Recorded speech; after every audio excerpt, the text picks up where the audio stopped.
Hello, everybody. Karl Wenzel here, Gentle in Canada. Listen, we're going to start doing a little video blog series. It's something new, something that we think might be important. We're going to title this How to Avoid Embalming Extinction.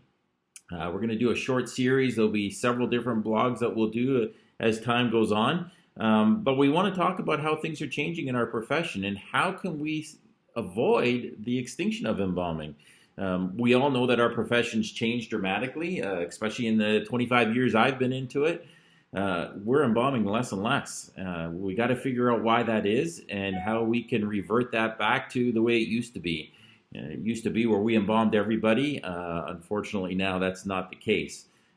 Things are changing. We're sort of becoming the way of the dinosaur. And, you're probably a lot like me, in the sense that we rely on that income of the embalming to feed our families, to sustain our lifestyle.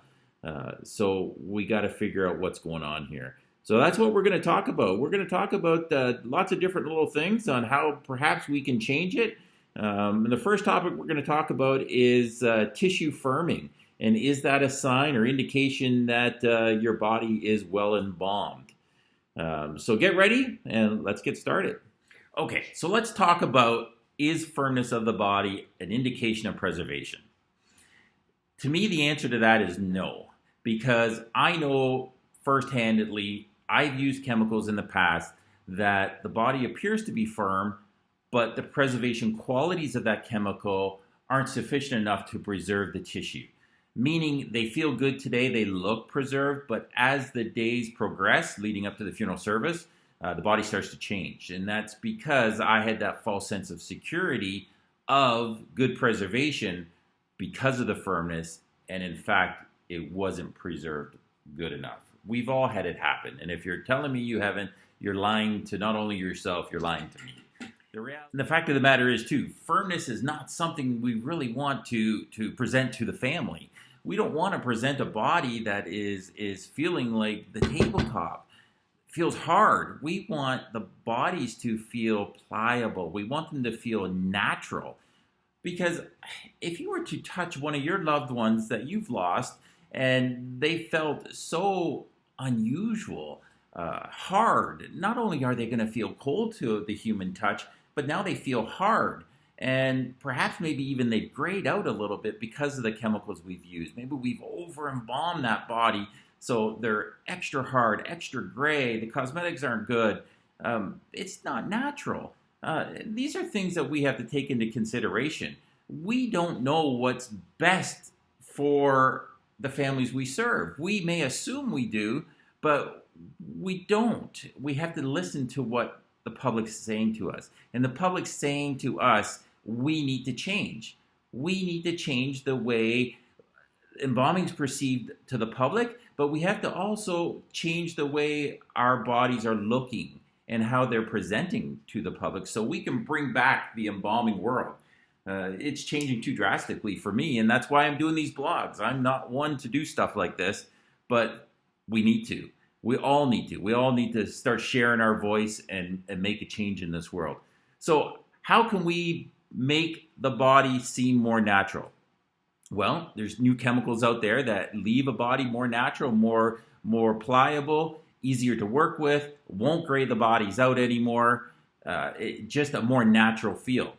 So the big question is, if they're not making the bodies firm, how are we realizing that the chemical is getting to the point where the body is preserved? Those cells have cross-linked the proteins and they're going to make it to the time of funeral service. Well, let's go back to our textbooks. Let's look at things that are said right in the old textbooks that we all probably have learned by. So what kind of things are we really looking for when we talk about distribution of our solution that we're putting into the body? The first thing that we really want to look for is the color in the tissue. We want to see the color change in the fingernails. We want to see it, hopefully, color change even in the toenails. But that's probably our main indicator. We want to see the distension of the blood vessels. Maybe we're getting a little pop of the blood vessels up in the head, maybe on the tops of the hands. Those are the things we look for. We look for good drainage. That's also a sign that we're vacating the bacteria that's in the blood. We're draining out what can cause us problems. If we leave too much blood in the body, we can get the graying of that tissue, all sorts of different things. We really want to see the clearing of the intravascular blood discolorations that's in that body. Those are all the key things that we look for. The signs of the diffusion, we see that through the dyes that are in the body, that are in the chemical. Firming might be a small indicator, but it's such something that can be so easily misled to us. We don't want to rely on that. We really want to rely on that color change, that distribution change, the drying of the tissue even.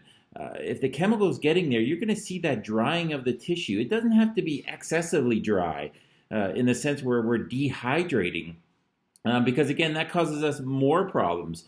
We want to see things like even the rounding of the fingertips, the plumpness of that tissue coming back. That means that our chemical is actually getting in there.